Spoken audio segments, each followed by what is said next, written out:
Good evening, everyone. Today I will be giving a speech titled When Support Comes Too Late. My son is 13 years old, and every day I watch him struggle in a classroom that wasn't designed for how he learns. And before you think this is just my story, sadly, it's not.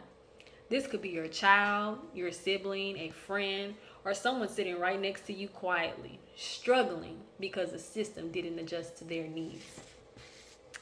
As a parent of a child with ADHD and someone who works closely with youth, I've seen firsthand how difficult it is for students with learning disabilities to get timely support in public schools.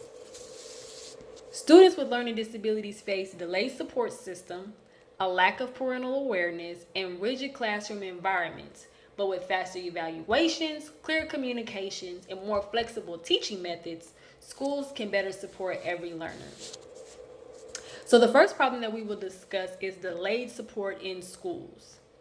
In many public schools, it can take months for a student to move from a teacher noticing a struggle to actually receiving an evaluation or an IEP. During that time, students continue to fall behind academically and emotionally. Research from Morgan Farkas, Cook, and Hillmeyer and Exceptional Children found that students with disabilities who do not receive targeted intervention show significantly lower academic growth than peers who are identified earlier. This delay means students are losing critical learning time while waiting for support that already should have been in place. The second problem is lack of parental awareness and understanding. Many parents are not fully informed about support systems like IEP or 504 plans. I was a parent that knew nothing about that or even how to access them. Before experiencing myself, I didn't understand how the system worked either. According to the National Center for Learning Disabilities, many families report feeling overwhelmed and unsure of how to navigate the special education process, which delays or prevents students from receiving needed services. Under the Individuals with Disabilities Act, students are legally entitled to support, but without understanding the system, families often struggle to advocate effectively in time. And the third problem is rigid classroom environments. Traditional classrooms are often designed for one style of learning, which that doesn't work for every student. According to the Centers for Disease Control and Prevention, also known as the CDC, ADHD affects attention, impulse control, and behavior regulation. When students are expected to sit still, stay focused, and learn in one rigid way for long periods of time, frustration builds. However, that frustration is often labeled as behavior problems instead of a learning need.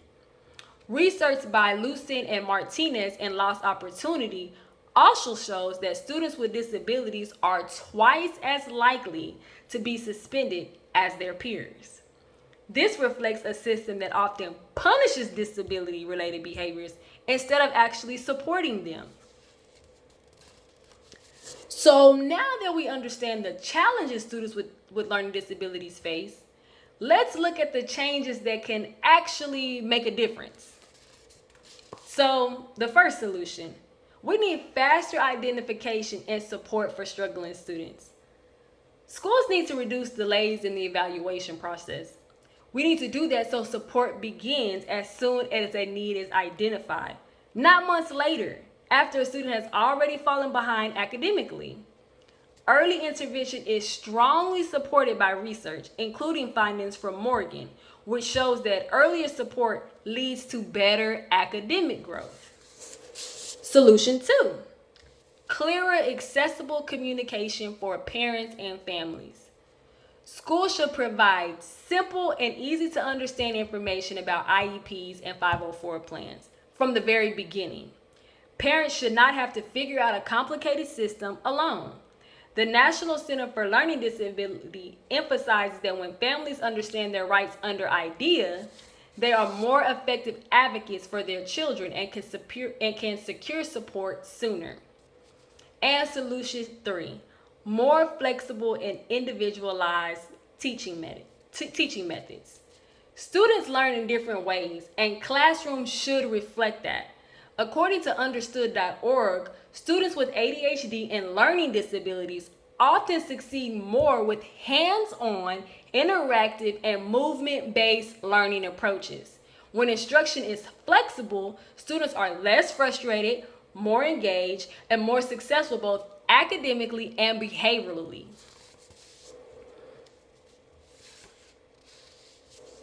Now that we understand both the problems students with learning disabilities face and the solutions that can help improve their success, let's look at the actions we can all take today and create both an immediate impact and long-term change for students in public schools. So number one, advocate early when a student is struggling. Don't wait until a student is falling behind or showing signs of difficulty to request evaluations. Ask questions early so support can begin before the gap grows. Second, we need to educate ourselves about student support rights.